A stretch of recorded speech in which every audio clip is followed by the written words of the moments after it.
Hola, ¿qué tal médicos? Soy el doctor Damián Treviño y bienvenidos a la videoclase de Zika. Como ya habíamos visto en la clase de dengue y ya habíamos visto en la clase de chikungunya, hacer el diagnóstico diferencial entre estas dos entidades toma una suma importancia, ya que te lo pueden poner en el caso clínico como una fiebre en un paciente que aparentemente tiene además una zona endémica y tiene artralgias o mialgias y te quedas. Puede ser dengue, puede ser zika, puede ser chikungunya, me lo voy a sacar bien, seré un residente, o pues tendré que volver a presentar el examen de residencias médicas porque no lo sabía diferenciar. Bueno, esta clase está diseñada para eso, no solamente vamos a abordar zika, sino también vamos a hablar acerca del diagnóstico diferencial de esas tres entidades. Iniciando, si nos estás viendo por YouTube, no olvides darle a la campanita para que te lleguen las notificaciones, darle like a nuestro video y suscribirte a nuestro canal para que te llegue más contenido. El virus del Zika sabemos que pertenece al género Flavivirus tipo arbovirus y corresponde a un virus tipo RNA. La transmisión es por Aedes aegypti. Igual que vimos en chikungunya, puede ser también transmitido por otros, pero el más común en este caso es Aedes aegypti. En este grupo de pacientes de infección por virus, la infección transplacentaria sí va a ser común y va a tomar importancia a la hora de hablar de Zika, ya que existe el síndrome de Zika congénito, del cual vamos a hablar más adelante, y es por eso importante resaltarlo. También otra cosa, existe transmisión sexual del Zika y es la única enfermedad de estas tres que se puede contagiar de esta manera. Aquí les dejo el mosquito súper feliz consumiendo nuestra sangre e infectándonos. El cuadro clínico no va a diferenciarse mucho de las otras dos entidades. El periodo de incubación dura de 2 a 14 días, aproximadamente el 80% de los pacientes van a ser asintomáticos y los síntomas son muy leves. Fiebre de bajo grado, síndrome gripal, rash plurítico y maculopápulas en el 20% de los casos. Realmente la sintomatología de Zika es muy pero muy leve. Las complicaciones son lo que toman importancia a la hora de hacer el abordaje. En el esquema yo les pongo la transmisión del mosquito, que puede ser a través de una vía sexual, que puede ser por mordedura o puede ser también a través de vía de transmisión intraplacentaria. El grupo de pacientes, podemos tener pacientes que son asintomáticos, pacientes que tienen síntomas gripales leves e inclusive ya síndromes congénitos de Zika, se caracteriza principalmente por la microcefalia o también manifestaciones como síndrome de Guillain-Barré. El diagnóstico, igual que como vimos en chikungunya, igual que como vimos en dengue, va a ser un poco difícil que con estudios de laboratorio, de gabinete, PFH, VH, química sanguínea, yo pueda conducir un diagnóstico como tal, ya que los resultados van a ser simplemente elevación de marcadores de inflamación, LDH, GGT elevada, trombocitopenia, los cuales también vimos que puede suceder en dengue y que también en ocasiones sucede con chikungunya. El diagnóstico entonces lo voy a hacer con pruebas que me confirmen la enfermedad o la infección. En los primeros 7 días utilizo la detección con PCR en sangre y orina. Durante los 7 a los 28 días de infección utilizo RT-PCR o pruebas serológicas y después de los 28 días de la infección voy a utilizar serología, o sea, identificar con presencia de IgM si tengo o no tengo la infección o que tuve la infección por virus de Zika.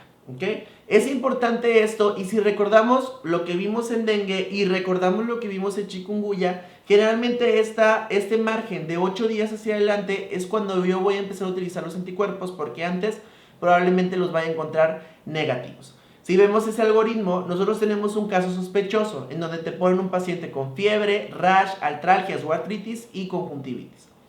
Es un caso sospechoso. Voy a hacer el abordaje. Al inicio de la enfermedad lo más recomendable, como vimos, es realizar RT-PCR. Si sale positivo, confirmo el diagnóstico. Si sale negativo, pueden ser dos cosas.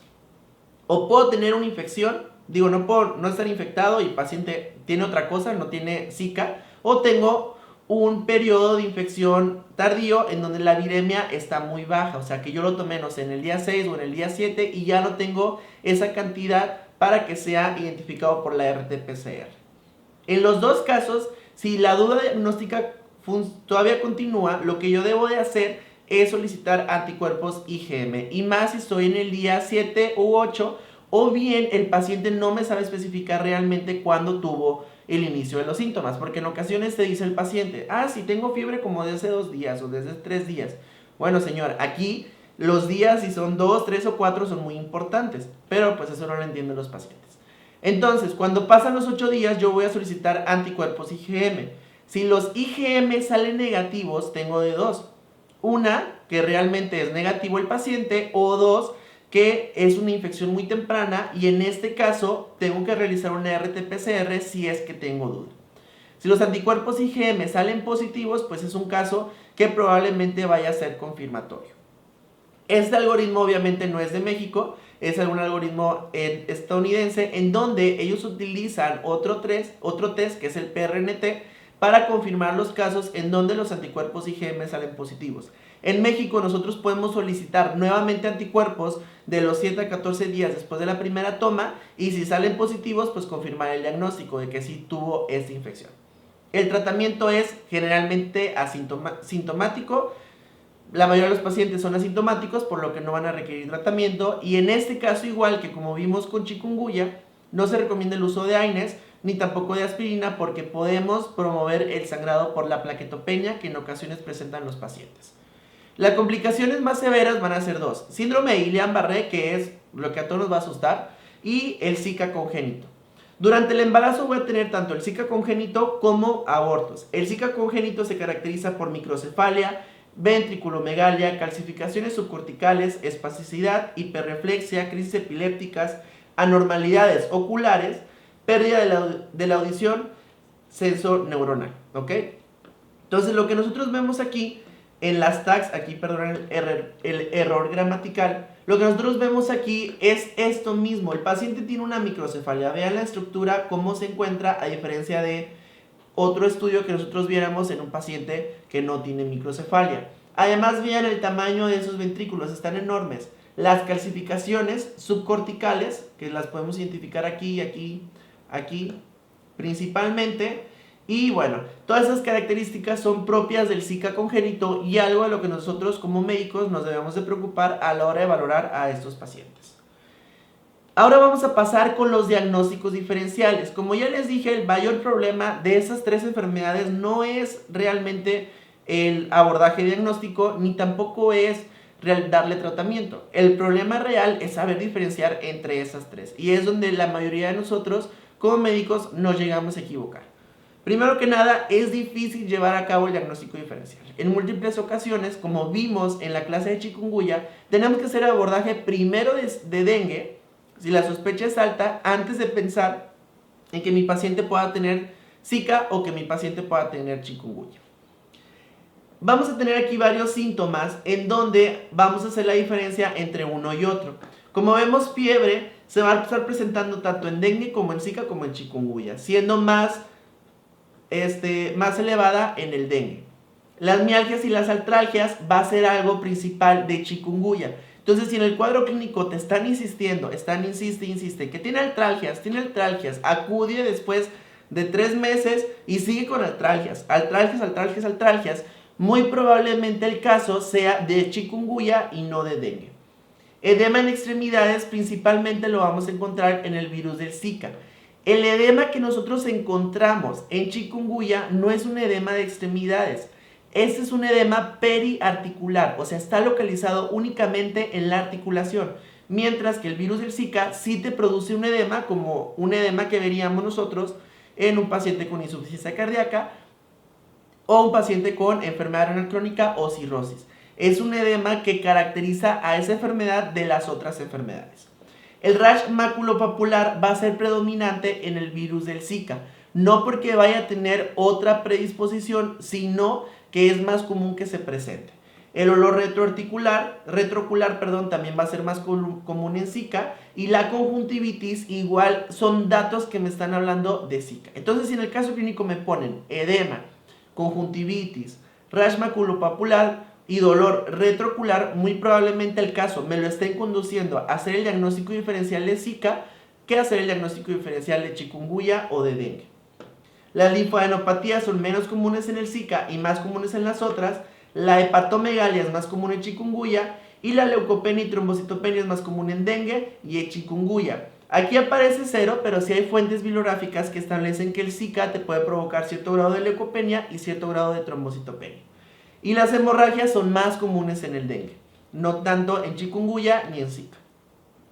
Esta otra también es de Secretaría de Salud, en donde nos ponen como que los datos más importantes de cada una de esas enfermedades. No me voy a detener mucho en esto, se los voy a dejar solamente ahí en su Patreon, en el PDF que viene anexo a este video. Hay que llevarnos a casa esto, hacer el diagnóstico diferencial de dengue, de chikungunya y de Zika. Puede hacer la diferencia en que tú tengas una pregunta correcta en el ENAR, que tengas 3 correctas o que tengas ninguna de las anteriores correctas, ¿ok? Entonces, chikungunya, siempre que me hablen de artralgias, que estén dice, artralgias, articulaciones, dolor articular, es chikungunya, se no va a demostrar lo contrario. ¿Sí? En Zika, si me ponen conjuntivitis, edema en extremidades y rash maculopapular, muy probablemente es Zika. Ojo con eso, si me ponen un caso de una paciente embarazada y están más enfocados en las repercusiones fetales, en las repercusiones congénitas del producto, es muy probable que me estén conduciendo el caso hacia Zika, más que hacia chikungunya y más que hacia dengue, por este síndrome que ya vimos, síndrome de Zika congénito, que se va a caracterizar por las calcificaciones subcorticales, por la microcefalia y además también por la ventriculomegalia. Muy bien, esto lo repasan ustedes en su casa. Es un algoritmo un poquito más extenso para que tengan material con que estar estudiando. Y bien, si te ha gustado este video, no dudes en darle like. Y ya sabes, deja en los comentarios todas sus dudas y todas sus preguntas para que nosotros estemos dando más información respecto a este tema. Enhorabuena, sigan echándole muchas ganas a su estudio. Apenas vamos en las primeras etapas del estudio del ENARM. Todavía nos falta mucho camino por recorrer, pero sé que si nos ponemos las pilas, tanto ustedes como nosotros, vamos a conseguir que la mayoría de ustedes, o si no que todos, que quisiéramos nosotros que todos, consigan ese objetivo de convertirse en el próximo R0. Muy bien, que tengan un excelente día y nos estaremos viendo en otra ocasión. Saludos a todos.